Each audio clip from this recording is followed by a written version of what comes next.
Assalamu alaikum warahmatullahi wabarakatuh. Good evening, everybody. Yes, it is the first day in 2022. What do you have as the most striking thing in your mind when you look back into the previous year 2022? In my mind, it's very clear. It's very painful. It is very evident and extremely piercing. What is that? There are a lot of things, and we have a lot of opinions. We have a lot of course, our own orientation and interests. So the way we look to the things will be different from one to another. I see the most important thing, the most significant thing, not only in the last year, but probably of the total history of Kerala, probably the modern Kerala. Maybe within Kerala that is for the past 100 years, is the great, apparent, and gigantic advancement of Christo-Racist terrorism or Christo-Racist nationalism to the Kerala arena. The Kerala society and the Kerala social situation, the social arena of Kerala and the political arena of Kerala have been greatly marred and in fact greatly ravaged by the rampaging Christo-Racist nationalism. What is that? Is every Christian part of it? Of course not. But are they very little? I don't know. I just don't know. But are they just a few number of them who are simply working like Hindu terrorism among Hindus, or apart from the BJP and other systems, we know that a few people only of them are supporting it. Is it like that, or a very few Muslims out of the total number of Muslims in Kerala who are supporting it is like that? There is a no and yes. No means yes means okay. The normal Christian people who are around you, I don't know. I mean, the situation that made me say this have made me also say that it is so much confusing right now nowadays.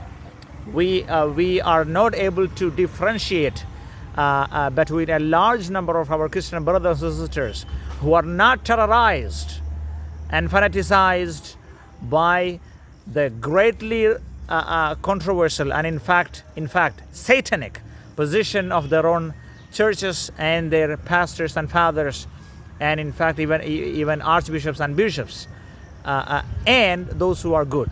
We cannot differentiate between them. The situation has come to such a great low. Narcotics jihad, not just jihad, but narcotics jihad. You know how much it was and it has been fatally destructive to the social system of Kerala. Narcotics jihad, yes, of course. Indians have a great history, a recent history of hearing a lot of coinages along with jihad, love jihad, land jihad, all other types of jihad.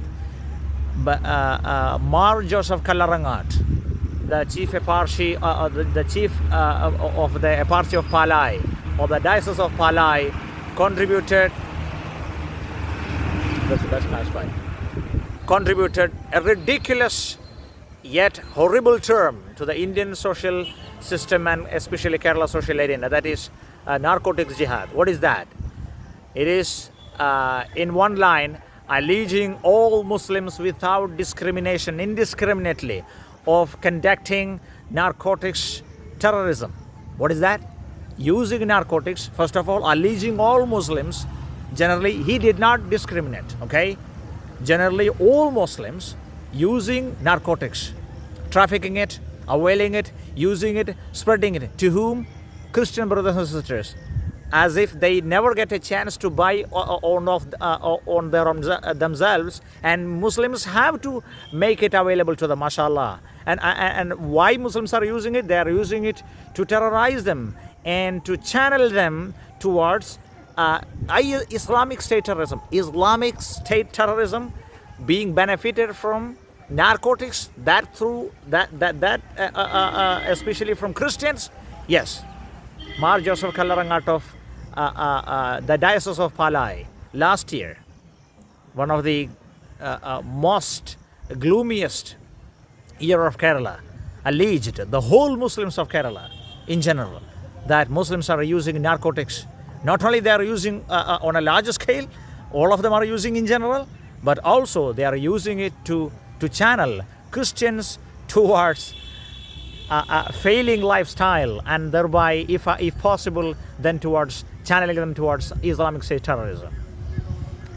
Cappuchino, Father Joseph Puthanpurakkal, yes, the same guy who is very, very dear to us, very, very popular, whom we all love because of his very much wonderful positions and a great sense of humor on the channel, says the same guy, on one of the darkest day of his life, alleged Tipu Sultan of another new stretch of and new narratives, or he created a new narrative around about a new stretch of religious conversions and persecutions at his hand of Hindus. And he had a great side that if the British had not come, yes, remember it, if the British had not come, we all would have been Muslims by this time. MashaAllah, yes. A Christian Cappuchino father told publicly, okay, he might have said it, or he could have said it in his room. He could have spilled that venom, that fanaticism, that terrorism in his room. He told that on a public stage. Tipu Sultan, whether did or not, that is not our concern. But why is he saying it now? Why Cappuchino Father Joseph Puthanpurakkal alleging taking a new narrative that Muslims would have been, we or the Christians and Hindus would have been Muslims if the Britishers had not come? Why is he saying it like that? In 2019, in 2020, this is what he did. A great act of sophisticated terrorism, wearing a particular religious dress and having the label of a Cappuchino father. Extremely ridiculous and so much dark and absolutely negative, injustifiable in any way. Yes, we can never forget what Mar George Cardinal Alanjeri, who is commonly known as Alanjeri Achan in Kerala, of course, in a bit desperately to evade the problems regarding the Kasturi Rangan report and the Gadigal report regarding the settlements and illegal settlements on the hill and the highlands and high ranges of Kerala, predominantly by our Christian brothers and sisters, including these terrorists, and to divert the attention from the main topics and possibly leveraging some benefits from the Hindu terrorist empire.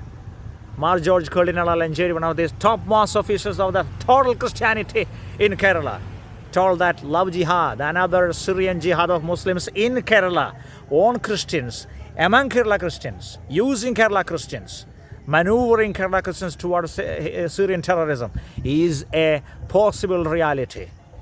A dramatically disastrous, landmarkingly dubious and greatly disastrous statement. Something that black marked the total Christianity in general.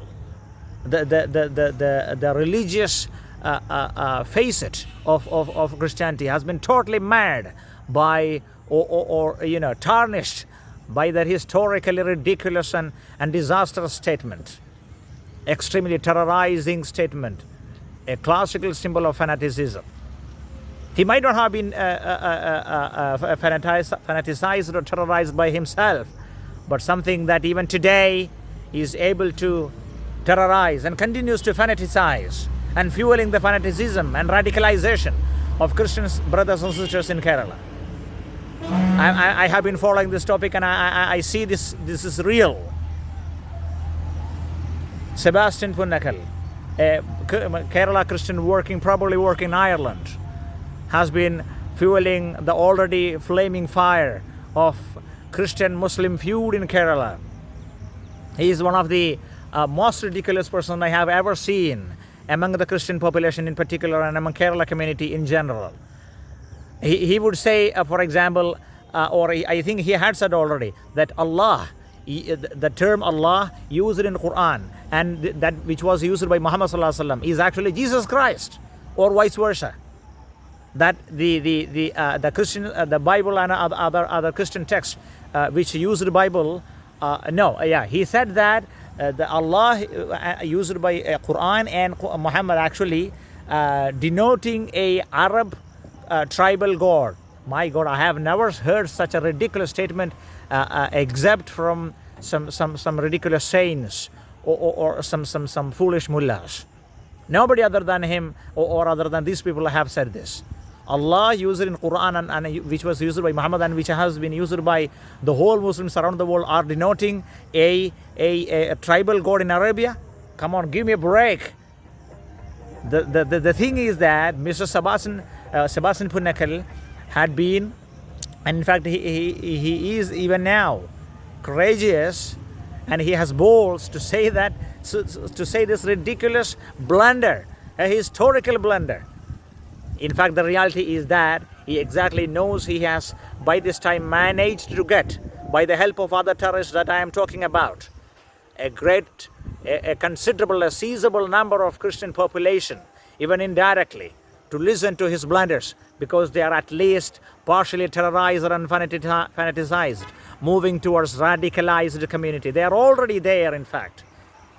Nobody has escaped from this, but something that is unprecedented, an apparent fanaticism and radicalization, a great amount of radicalization of Christians in Kerala.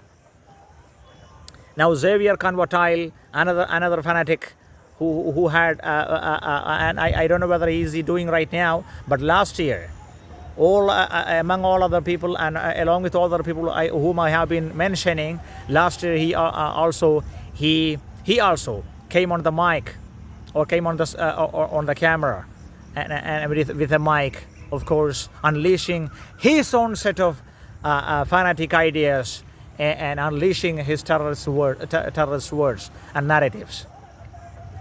P.C. George, one of the most popular politicians of the whole modern history of Kerala, a classical game changer, amounting to a situation that people began to say that he had no clue of what was he doing himself.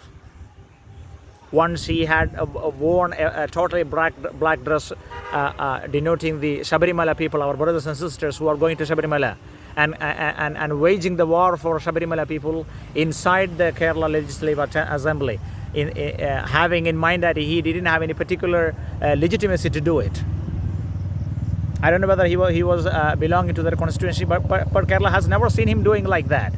He did it, of course, apparently desperately trying to get something, some cakes or pieces of cakes from BJP or something like that.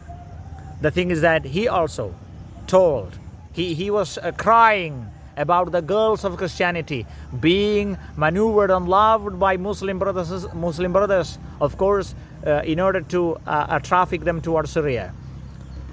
I am so happy to the American Foreign Ministry and their officials and their envoy to India that they have totally countered the grand number of all Indians working in IS or join IS currently or previously. That is 100, alhamdulillah. Otherwise we would have been, the Kerala Muslims in particular and Indian Muslims in general would have been bounded to say apology every single day for maybe millions of Kerala Muslims join IS.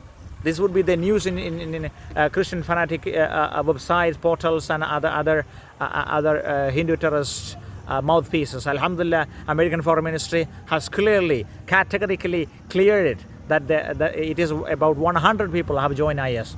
The 26% of the total Kerala population. The 3.5 crore population of Kerala, 26% of it are Muslims, and except 100 of them are free, and they're so nationalistic and they're so secular. Alhamdulillah. Thank you so much, American Foreign Ministry. Now, Jose K. Mani, another pathetic politician, yet belonging to one of the greatest politicians in Kerala, Mani sir, K. M. Mani.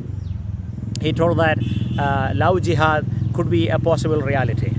Nothing but waging, trying his best to get some benefits, even at the expense of the blood of Muslim community in Kerala, echoing the international and nationally artificially created narrative of love jihad, of course created by Hindu terrorists. We all know that, and there is not even an iota of reality in that. But Jose Kamani, a man among the people of books, like his brothers and sisters whom I have been mentioning and whom I have not mentioned, said that love jihad could be a possible reality, and we have to interrogate it. A great, a fatal disaster to the Kerala, in the Kerala social structure and the Kerala political arena. Apart from its lack of reality, it was another acceleration to the deteriorating social fabric and, of course, the Muslim-Christian relations of Kerala. Kennedy Karimbinkala, another Christian fanatic, appeared on the stages of Kerala last year. Another black contribution of last year.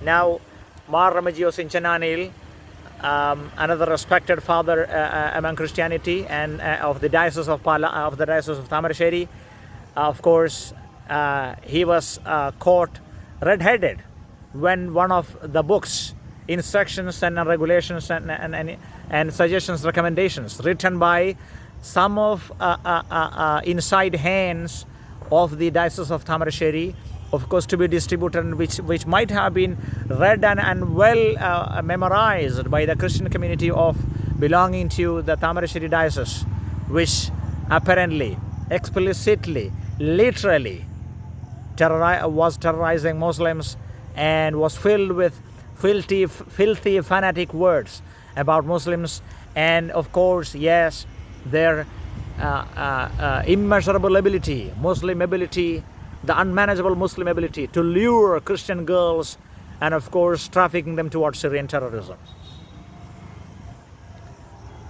I have never seen such a ridiculous statement except by the colonial empires, using religious positions by Christians to say a lie and to terrorize and to fanaticize people, moving people, driving our own community. It means pastors and fathers driving Christians towards radicalizing the community. That using lies, not just truth. If they're sensationalizing a real incident, we can understand it by cherry picking one or two incidents. That too are also really under suspicion, using them towards building a grand narrative of the whole Kerala Muslim driving of and luring of Kerala Christian girls towards Syrian terrorism is nothing but a dramatic and disastrous incident, one of the finest of them in the Kerala social history in total. Muslim scholarship is a paining thing, which was offered to be given 100% to Muslims. The ridiculously fanatic and historically anti-Muslim communist empire made it using a Muslim named minister to 80-20, and of course the communist ministry systematically and strategically looked over and waited for the Kerala High Court to say, and of course say the judgment, making it to 56 or 50, something like that. A greatly beneficial scholarship which was instituted based on the recommendation of the Sachar Committee report to be given 100% Muslims, practically would be given around 50% only. Of course, something that benefited Christianity. No, Christian fanaticism, because if Christian brothers and sisters are benefiting, they are, first of all, they are our brothers and sisters, they are Malayalis, and of course they are people of book and people of books. They are our brothers and sisters, especially they are closer to Muslims than anybody else. But some pastors and fathers have been extremely successful, categorically successful in fanaticizing and terrorizing and radicalizing the Kerala Christian community. Hagia Sophia, when it was reconverted to a mosque, it was a museum, and it was forcefully taken and transformed into a museum after it was a mosque by the ultra socialist and ultra secular atheistic Mustafa Kemal Pasha. When it was reconverted to a masjid by Erdogan, another country, another person, Kerala Christian fanaticism raged over their anger and effectively used that as a fuel to already flaming fire to accelerate the Christian fanaticism in Kerala. Who did the World War I, World War II, First Anglo-Chinese War, Second Anglo-Chinese War, the First Balkan War, Second Balkan War, the European apartheid, the enslaving of the Africa, selling them, using them, crushing them, using them in America, the colonization of the 80% of the total countries in the world by the Britain. To which religion does the UK or the so-called Great Britain belong to? All these Christians of Kerala and around the world, are they seen by other people today with this having in their mind? Of course not, and it should not be. But the same reality that one of the among the total history of the world or the universe, one of the largest number of people killed, raped, crushed, crumbled under iron boots and bayonets by Christianity. It was by Christianity. Christian people forgot it, and other people forcefully and deliberately forgot it, because we need to go ahead. Everybody needs to go ahead. If we dig up the history, many realities will come up, and all realities will have different colors. It's not an intelligent idea to dig up our ridiculous past, even if it was good from our perspective. It is better to consider everybody and not to dig up too much, and not to dig ever if it ever causes problem to the existing social fabric. But Kerala Christian fanaticism and radicalized people have been digging up the history of the world regarding Muslims and using it to portray Muslims as terrorists, forgetting their own past in Kerala, in India, and around the world. Anti-halal campaign in Kerala, of course, another campaign began by Hindu terrorists but amplified by Christian terrorists. And the unforgettable incident of a Muslim-owned restaurant opened in Pala, a so-called Christian stronghold, was forced to shut down because of its Muslim ownership. Yes, my people and the world, listen to this. In the so-called God's own country, the so-called land of fraternity and brotherhood, a Muslim-owned restaurant, so-called Arabian restaurant, in a Christian stronghold was forced to shut down, primarily but indirectly because of its Muslim ownership. Yes, this is happening in Kerala. I advise you to understand really about the ridiculously ruined and destroyed Kerala social fabric, the new normal in Kerala. We are living in a pathetic state now. The people are so fanaticized, so ridiculous, so much radicalized, and greatly terrorized. Our so-called intelligence and intellectual legacy, our education, our informations, nothing nowadays urge us towards rechecking the facts and research. We are simply believing the engineered lies, and we are simply allow ourselves to be fanaticized. Thanks to Bibin Sebastian, a Kerala Christian, among one of the finest Christians in Kerala, like their brothers Muslim and Hindu counterparts in Kerala, who is studying in Northwestern University in USA. He coined and reiterated and emphasized the usage of Christo-Racist nationalism, which is the Christian Savarna fascism. That is a new term. I'm repeating it. Christo-Racist nationalism. is a technical term, or which can be used for the Savarna Christian fascism in Kerala. Of course, we hope that this fanaticized, radicalized and terrorized Christianity, not the whole Christianity, but a significant portion of Christianity which is effectively terrorized and fanaticized and radicalized, will change and will come to a normal, relaxed situation like the most Muslim brothers and most Hindu brothers and sisters among all. Thank you so much. There is nothing that concerns me more than this among what happened last year in Kerala. There are many things, but this is the most newest thing and novel and afresh, yet so much paining and cruel. Thank you so much. Happy New Year. Wish you a great year ahead.